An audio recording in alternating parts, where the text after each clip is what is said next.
Oi pessoal, tudo bem? Hoje a gente vai começar com um tema bem polêmico. Amamentar para quê, afinal? A gente sabe que pela Organização Mundial da Saúde é importante o bebê ter amamentação exclusiva até os 6 meses de idade e ser prolongada essa amamentação por 2 anos ou mais. Mas e pra gente? Mulher, mãe, trabalhadora, empreendedora, esposa, como isso fica pra gente?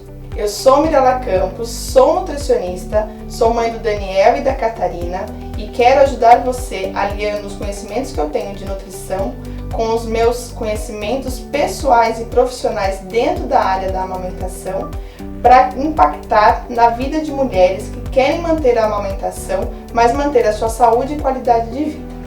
Então, só para a gente lembrar um pouquinho, a gente sempre sabe muitas informações sobre por que a amamentação ela é boa para o nosso filho, mas pouco se fala sobre por que a amamentação é boa para nós mulheres. Eu lembro de estar frequentando os grupos que a gente frequenta quando está grávida e nós trocávamos sempre informações sobre quando vai ser o próximo ultrassom, qual o melhor médico para descobrir qual o sexo do bebê, o que levar na mala da maternidade. Nós éramos muitas mulheres na primeira gestação querendo muita informação sobre como vai ser a nossa vida ou o nosso momento depois que esse bebê nascer.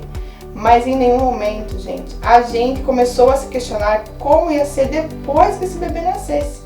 A gente ouvia relatos das nossas mães, avós e amigas próximas que tinham tido filho, mas ninguém oficializa ou nos dá informação direto e reto de como vai ser esse momento. E aí, quando o bebê nasce e naquele instante o médico ou a enfermeira que está te acompanhando, ela fala: põe o bebê para mamar. É a golden hour. E aí? Eu não sei pôr para mamar, eu não sei como fazer isso, não sei nem posicionar, não sei nem segurar meu filho ainda. Como que eu vou fazer para que ele mame? Além dessa dificuldade, ainda muitas mulheres, muitas de nós, inclusive eu, falava: e agora eu como o quê? Então aqui hoje nós vamos falar um pouquinho dos benefícios da amamentação para você. E depois, no final, juntas, nós vamos conseguir entender e definir se amamentar é sim bom ou ruim para nós mulheres, ok? Então vamos lá. Vamos pegar o gancho, A gente passou agora há pouco pelo Outubro Rosa, que a gente fala da prevenção do câncer de mama em mulheres. Então, é a primeira causa, o primeiro benefício que nós mulheres temos quando a gente amamenta nossos bebês. Qual seria ele? A prevenção do câncer de mama, Por que isso geralmente acontece? Então, eu trabalhei há algum tempo, em uma clínica que atendia mulheres com câncer de mama, aqui na cidade que eu atuo, e eu lembro de ter discussões e de começar a entender um pouquinho mais sobre esse movimento do câncer e saber que existem câncer, tumores que são hormônio dependentes ou não. E hormônio dependente de qual hormônio? Do estrogênio. Então, quando a gente está na gestação, a gente tem uma grande quantidade de estrogênio e progesterona circulando no nosso sangue. E quando a gente tem um filho, depois do parto, essa quantidade de estrógeno, ela diminui abruptamente.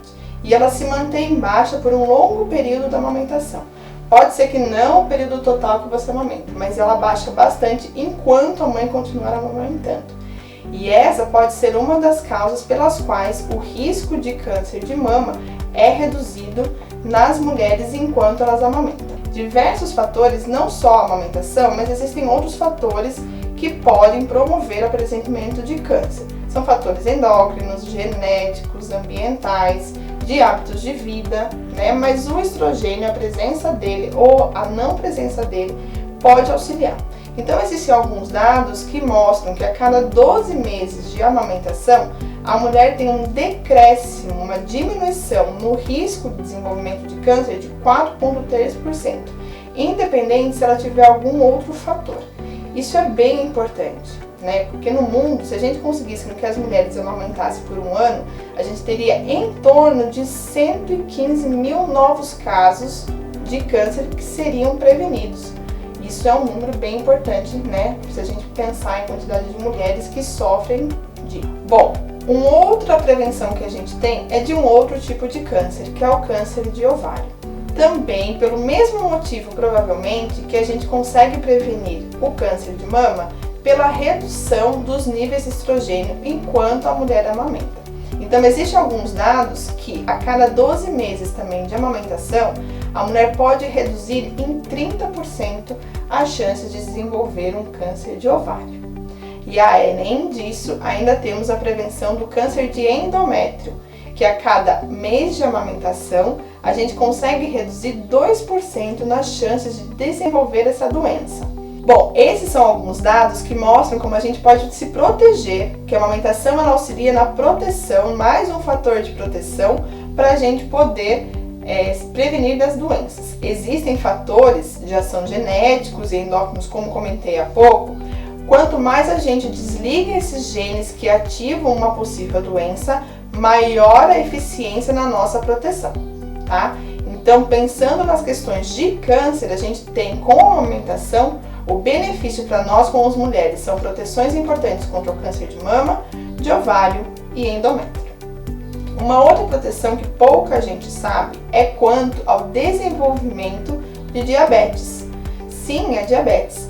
Existem mulheres que desenvolvem um diabetes gestacional, que a amamentação pode melhorar a progressão dessa diabetes para se tornar um diabetes crônico. Mas aí eu vou abrir para vocês um parênteses e contar um pouquinho uma história de gestação. Quando a gente está na gestação, no processo de gestação, lá no terceiro trimestre, existe um fator que é fisiológico, que é normal da gestação, que se chama resistência à insulina. O que acontece? O nosso corpo, ele aumenta a intolerância ao açúcar. Para que isso? Então, as nossas células, elas têm a presença da insulina. Essa insulina é nosso hormônio produzida pelo pâncreas e essa insulina sinaliza para as nossas células, todas as células do nosso corpo, como esse açúcar deve entrar na célula e gerar energia. Quando a gente tem um quadro de resistência à insulina, o que acontece? É como se houvesse uma não sinalização dessa insulina para a célula e a gente acaba não absorvendo o açúcar para nossas células. Para que isso acontece na gestação? Para que nesse finalzinho de gestação, esse açúcar ela vá sendo direcionada para o feto, para o bebê. E é por isso que os 3 últimos meses da gestação, o terceiro trimestre, é o tempo que o bebê ganha mais peso. Em consequência disso, o que acontece no nosso corpo? Como a gente tem essa resistência da insulina, que é a resistência do açúcar, em ser absorvido pelas nossas células, o pouco de açúcar que sobrar nessa corrente sanguínea, ela vai sendo depositada nos nossos depósitos de gordura, no nosso tecido adiposo. Isso também tem uma função que não somente dar um excesso de ganho de peso no terceiro trimestre, mas ela também vai ter uma função que conversaremos a seguir no processo de amamentação. Mas então, só para deixar claro, esse processo de resistência à insulina é um processo normal da gestação. Se ele se descontrolar, tiver um descontrole, for muito maior do que o fisiológico, é que a gente desenvolve diabetes gestacional. Então, as mulheres que são diabéticas pré-gestacionais, ou que adquirem diabetes gestacional, ou que tenham uma propensão diabética por N fatores, seja hábitos de vida, genética, a amamentação costuma te proteger disso. Por quê? Existe uma relação muito fina e foi feito alguns estudos mostrando que a ocitocina, ela melhora essa sinalização da insulina. Isso mesmo, a ocitocina que a gente produz para fazer a injeção de leite, ela melhora a sinalização dessa insulina nas células, fazendo com que a gente tire esse açúcar do sangue mais rapidamente, não deixando desequilibrar a quantidade de açúcar no sangue, nem tanto desequilibrar a quantidade de insulina no nosso sangue. Então, alguns estudos mostram que mulheres que são diabéticas, mesmo pré-gestacional, se beneficiam da amamentação com uma pequena redução dos níveis de açúcar do seu sangue, podendo até reduzir em algumas vezes a quantidade de medicação que usa ou mesmo a insulina. Para as mulheres que desenvolveram a diabetes gestacional, quando você amamenta, o risco de você manter essa diabetes mesmo pós-gestacional fica muito diminuído.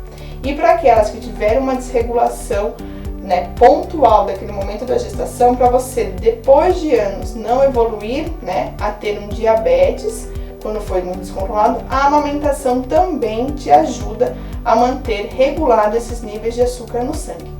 Então, se a gente pensar em nós mulheres, quando a gente tem alguma predisposição genética ou por o ambiente que a gente mora, o tipo de alimentação que a gente tem, a atividade física ou não, a amamentação nos protege e muito contra uma possível doença do diabetes, seja senil, seja quando a gente estiver um pouquinho mais envelhecido. Uma outra doença que a gente pode evitar é a hipertensão. E aí vamos voltar nessa questão da gordura do finalzinho da gestação. Então, quando a gente está nesse final da gestação e tem essa resistência à insulina, a gente acaba tendo um depósito de gordura um pouquinho maior no nosso tecido adiposo. O que acontece? Esse depósito de gordura, ele é necessário para promover a amamentação, porque o nosso leite materno depende desse colesterol para produzir um leite de boa qualidade para o bebê, né? Depende dessa quantidade de colesterol que é necessária no leite. E esse colesterol, quando acontece esse evento da resistência à insulina, da intolerância à glicose no final da gestação, é justamente para isso, para que a gente também tenha uma retenção de gordura para gerar essa matéria-prima para a amamentação. Porém, se a gente não amamenta, esse estoque de gordura fica conosco. E esse colesterol vai sendo liberado na nossa corrente sanguínea, esse colesterol vai sendo liberado no nosso corpo aos poucos e pode promover o aumento das ateroscleroses. O que é a aterosclerose? É quando a gente tem aquele depósito de gordura nas nossas artérias e capilares sanguíneos. O que acontece, né? Para quem nunca ouviu falar da aterosclerose, o que é? A gente tem lá o diâmetro do calibre, né? O calibre das nossas veias. Quando você começa a ter depósito de gordura, esse calibre reduz. E aí o sangue tem uma resistência a passar por esse calibre. E isso dá o aumento de pressão. E o aumento de pressão, que é a hipertensão, ela tem problemas, né, de infarto, gera problemas de doenças cardiovasculares, enfim, N problemas, né? Então, quando a gente amamenta, a gente consegue tirar esse excesso da gordura que foi depositada no nosso corpo.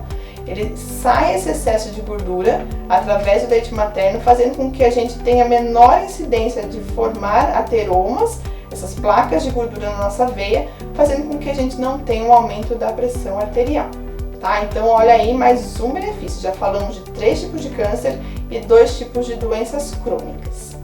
Bom, uma outra doença que está relacionada também a esse momento de doenças crônicas é a hipercolesterolemia, né? Então, relatando tudo que a gente conversou esses momentos atrás, esse excesso de colesterol. Quando a gente amamenta, a gente consegue transferir esse colesterol para o nosso leite, esse colesterol vai ser transmitido para o bebê e automaticamente a gente começa a reduzir esse depósito de gordura do nosso corpo. Então, só para a gente ter uma ideia, a amamentação ela tem uma demanda energética, um gasto calórico de aproximadamente 500 calorias. Isso quando o leite já é maduro, não nos primeiros dias de vida do bebê, mas quando o leite já é maduro, a gente tem uma demanda de 500 calorias só para produzir o leite materno. Fora o custo da fábrica, né? O custo que o nosso corpo demanda na produção desse leite materno. Então, quando a gente amamenta, a gente usa todos o nosso estoque de energia e a gordura é um estoque energético. Então, os níveis de colesterol das mães que amamentam reduz muito por conta de todo esse gasto energético que a amamentação demanda. Além disso, a gente vai passar agora a falar um pouquinho da parte psicossomática. O que acontece? Para quem não conhece, a ocitocina, ela é um neuropeptídeo, um neurohormônio que tem várias funções. A principal dela, no momento da amamentação, é a ejeção do leite. Mas ela também tem outras funções neurológicas e endócrinas. Ela se assemelha um pouquinho às funções da serotonina. Então, ela está relacionada à redução de medo, ela está relacionada a você sentir uma serenidade melhor, ela está relacionada a você conseguir ter empatia com o outro. Então, a ocitocina, ela é classificada dentro do hormônio do amor, porque ela tem muitas funções relacionadas a prazer e bem-estar. Então, a ocitocina, nesse período da amamentação, ela fica muito elevada, diferente em outros períodos que a gente não amamenta. Alguns estudos, inclusive, já têm relacionado essa produção de ocitocina aumentada devido à amamentação com redução do baby blues Para quem não sabe, baby blues é aquela tristeza que vem junto com o pós-parto, que pode evoluir ou não a uma depressão pós-parto. Então aí a ocitocina ela também te ajuda a prevenir tanto o baby blues como uma depressão pós-parto. Então a importância de você amamentar, por quê?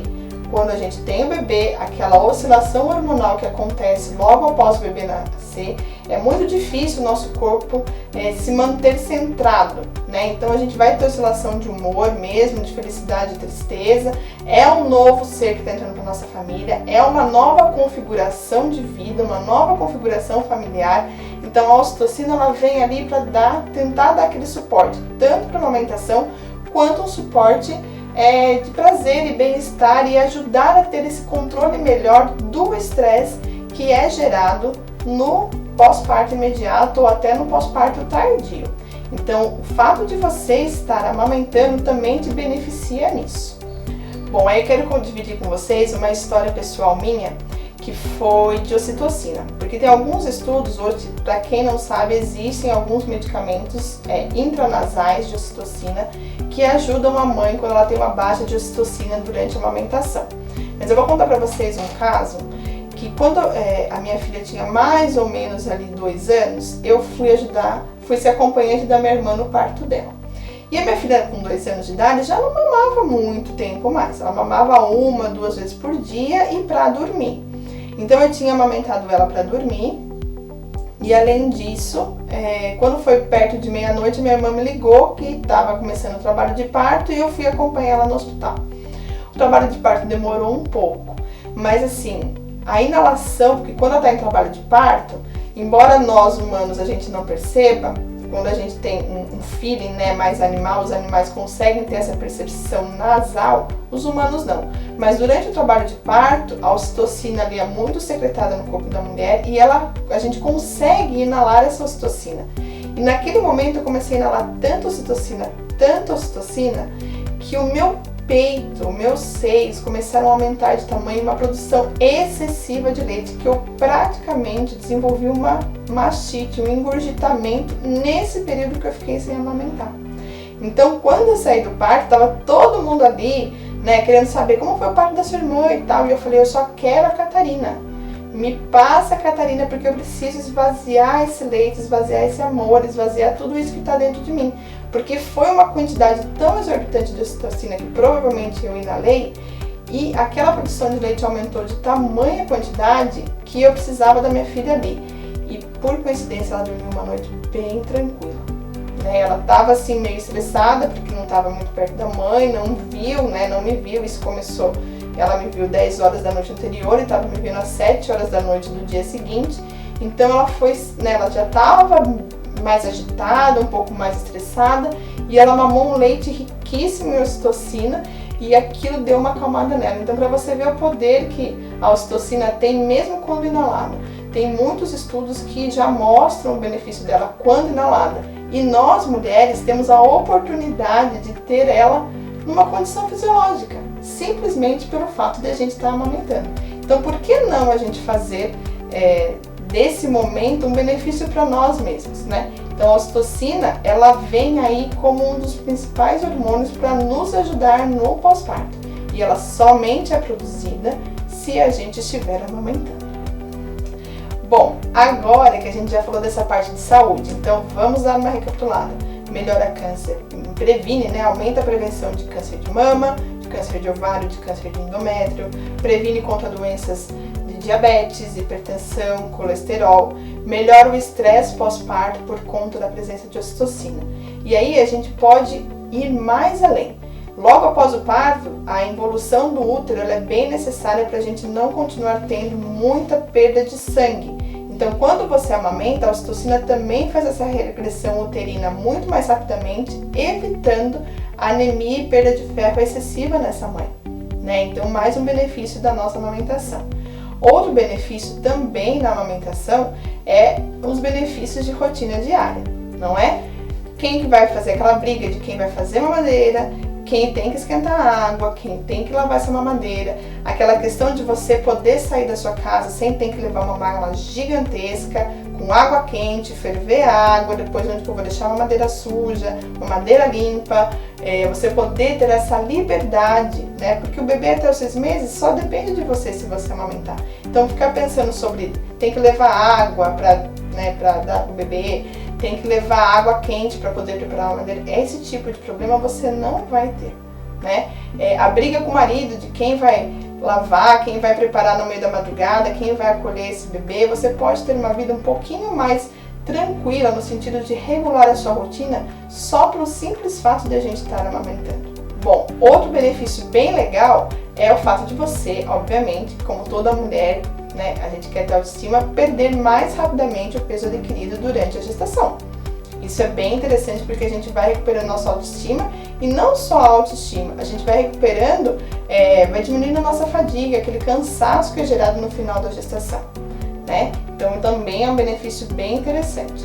Além disso, quem nunca ninou um bebê, que saiba que não é uma coisa muito legal e muito fácil de se fazer. Então quando o bebê é amamentado, ele dorme muito mais rapidamente. Você conecta ele ao seio materno e ele, se tiver com sono, ali mesmo ele vai se acalmando e adormecendo.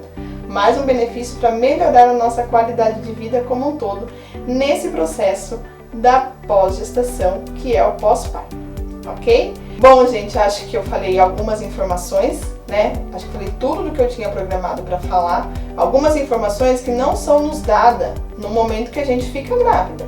Por que então a gente deve amamentar? Responde você para mim essa pergunta, né?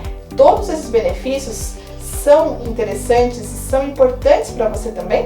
Então espero ter podido contribuir com vocês nesse autoconhecimento e nessa necessidade, impactado em vocês a importância que amamentar tem não só para o bebê, mas como ele pode ser importante para nós também. Se você tiver alguma dúvida, me escreve e estaremos sempre juntas aqui nessa rede de apoio feminina. Até mais!